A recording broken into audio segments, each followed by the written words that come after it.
Now back to the Haney Biz Project with investorpreneur Mark Haney. Welcome back to the Haney Biz Project, brought to you courtesy of Hub International. I'm Mark Haney, and I am here with a man who has built an incredible coffee cup company. It's called Black Rifle Coffee. Mr. Jared Taylor is in the house. How you doing, JT? Oh, great. You know, I have to give a shout out to our president, Evan. We give him the credit of founder. It was his idea. What should we call you, JT? I mean, me and Matt were there from day one, but it was Evan's idea. You know, Evan came to us and said, "Hey, you should do a coffee. Let's do a special coffee for Article 15." Yeah. And we ramped that up, and it sold really well. And the feedback came in like, "Hey, this is the best coffee I've had.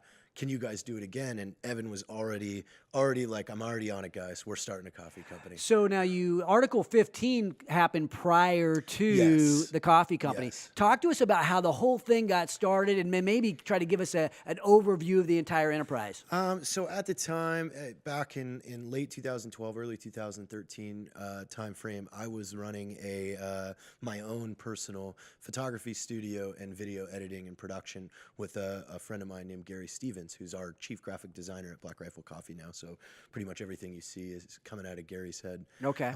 But we were doing tactical advertising. So coming from a tactical background, we were going to tactical businesses that make equipment, saying we can do better than the art people that you're hiring now. Because we Okay, know you're this a equipment. veteran, so you know a lot about tactical stuff. And it saved owners money. It saved departments money, because now you can send us your gear. I know what it is. You don't have to send a sales rep to make sure that we're assembling it properly and displaying it properly. So, So you're the marketing guys behind that stuff. I was fascinated with just the editing and the art and the film and stuff like that. And I came across Matt Best, who had just created a YouTube video and sent it in to me, asking if I would share on one of our Facebook pages. And I was like, this is the front of camera genius that I've always looked for.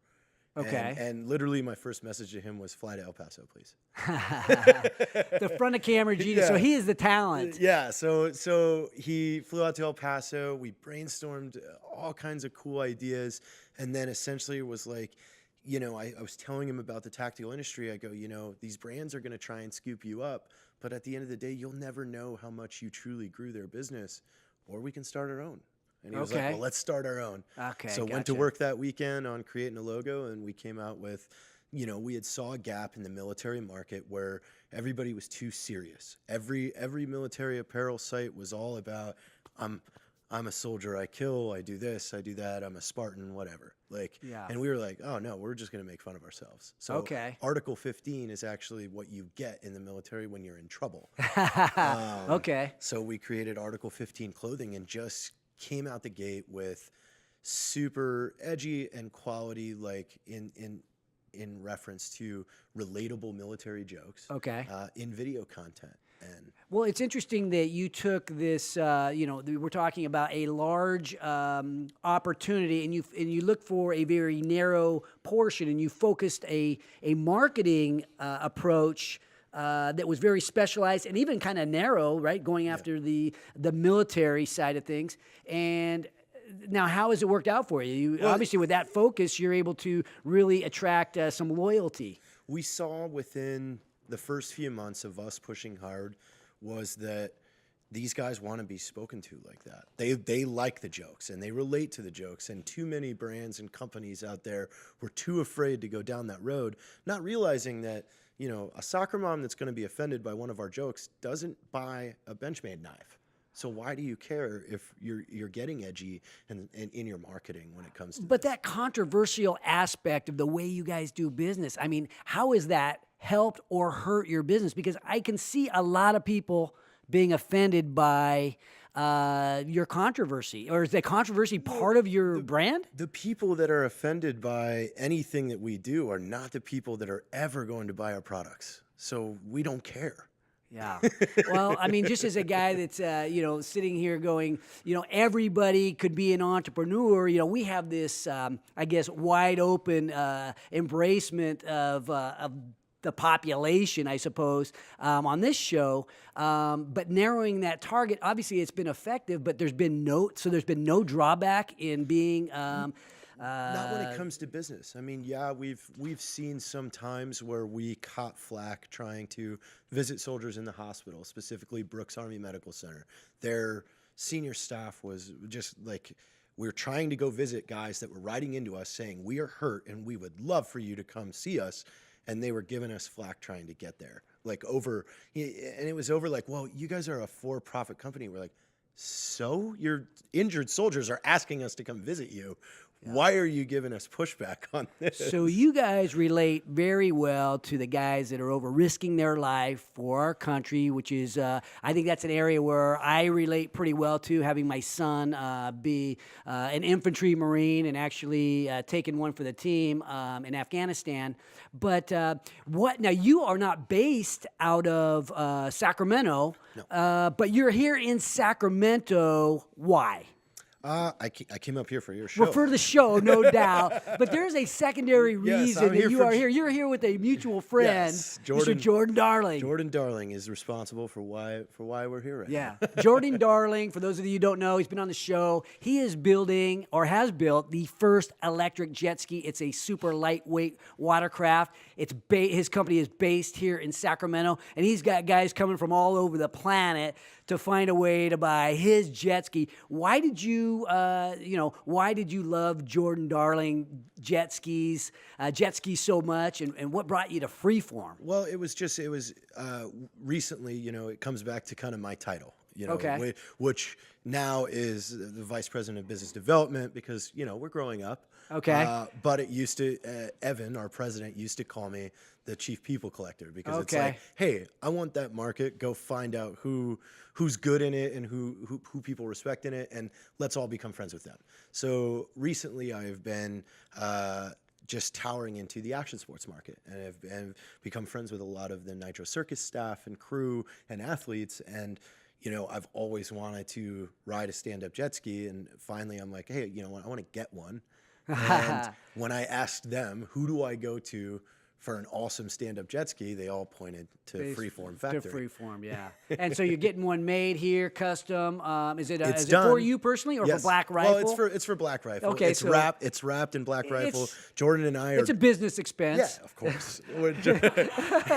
Jordan and I are finishing the wrap as we speak. Oh, nice. We pause to come here, and then I love after it. we're shooting, we're going back to finish the wrap. Now, you know what? I've steered all the way around Black Rifle. I mean, it started off introducing you as the coffee guy.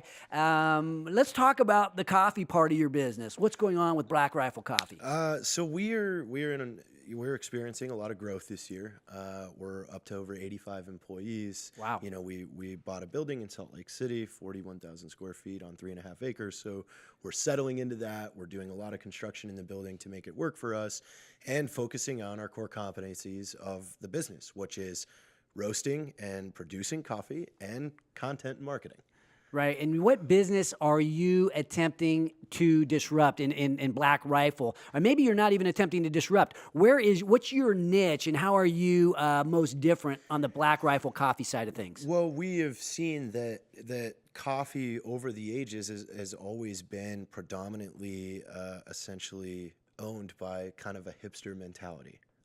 And was never given a conservative For us option. old guys, what's hipster? Just Is that more of a left, a liberal, okay. kind of a Portland, Oregon kind of vibe. Like, so there never was a conservative option. And I apologize to anybody this may offend, but you know what? I think entrepreneurship is about pushing those boundaries. So we are allowing you some freedom here to rock and roll in your way. But okay, so you wanted to compete with those because there's a segment of the consumer base that doesn't fit that mold, Yes, and you're hitting that segment. Hard workers, blue collar workers. We're talking oil workers, mechanics, construction workers, city workers, police force, firemen, military members. Like this is who this coffee's for. And I've got the greatest quote that I've ever heard from someone walk into our Salt Lake City, which is just kind of a showroom. We offer free coffee.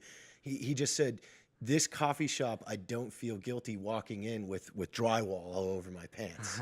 Yeah. And that's exactly what we're going for. We're going for the working class American that loves America. that rolls his sleeves up and gets to work. The working class American that loves American. Any final thoughts about building small businesses? Obviously, your businesses have begun to take off. They're not considered probably small anymore. But any advice to entrepreneurs who are going through the different phases that it takes to get up to the 85 employee level? I would just say, like, there are a couple books out there. I heard you guys mention one earlier. Traction is a good book. And this is all coming from our CEO, essentially made all the owners and the C staff read these series of books: Good to Great, Built to Last, Traction. These are the building blocks. If you start with this knowledge that these guys are sharing right now, you're going to solve a lot of problems before you even run into them. Now, Good to Great, I got to interrupt you here on this for a second just to make sure I got this right. So Good to Great is one of the books you guys are reading. Now, there are some companies in Good to Great that are no longer with us, sadly. Yes, there are. Well, maybe but it's not sadly. I think the best thing to take away from Good to Great is his essentially definition of what a level 5 leader is and how to find them. Okay. Yeah. Love it. Good to Great. I agree. Great book. A lot to learn. And I think reading has become so underrated. And reading the right book, getting the right information. You may agree with some, you may disagree with some, but it's where we get that information from. And I think the best way to learn is by diving in and doing it yourself. The second best way to learn is by talking to guys like you, talking to guys like Sean Shepard, who are in the trenches, building businesses, and have the scars, the battle scars to show for it. So I want to thank you for coming on the show today. I want to thank Sean Shepard for coming on as well, sharing his very informative thoughts about driving business. Marcus, any words from our sponsors we want to talk about at this point? Absolutely. We would be nowhere without our sponsors. So I want to do a special shout out to my boys Murad and Derek over at Sun Systems Technology. You guys are kicking butt. Keep it up. Ethan Conrad Properties. Ethan and his team over there are doing some great things for entrepreneurs and have a really great event going on, so check that out. And then also a shameless plug for my boys over at Brian at Limitless Limos. Thanks so much for supporting the show. Nice. And next week we got an action-packed show. Next week we got a guy named Tom Candris. He's with Package One. He is the founder of Package One, and he just had a very successful exit. He is the entrepreneur next door. He is actually my next door neighbor, and my close buddy Tom is coming on the show to talk about Package One and the exit that he just had. But we're also going to have Greg Connolly of Trifecta. He has built a company that is focused on delivering ready-to-eat meals right here. He's based right here in Sacramento, but he's sending his food all over the country. That's next week. When we return today, we will share our takeaways and our closing thoughts about, the innovation and the mantra that I learned on the biggest sales call of my life. Join the revolution at HaneyBiz.com, courtesy of Ethan Conrad Properties and the financial advisors, Stifel Financial. This is the Haney Biz Project.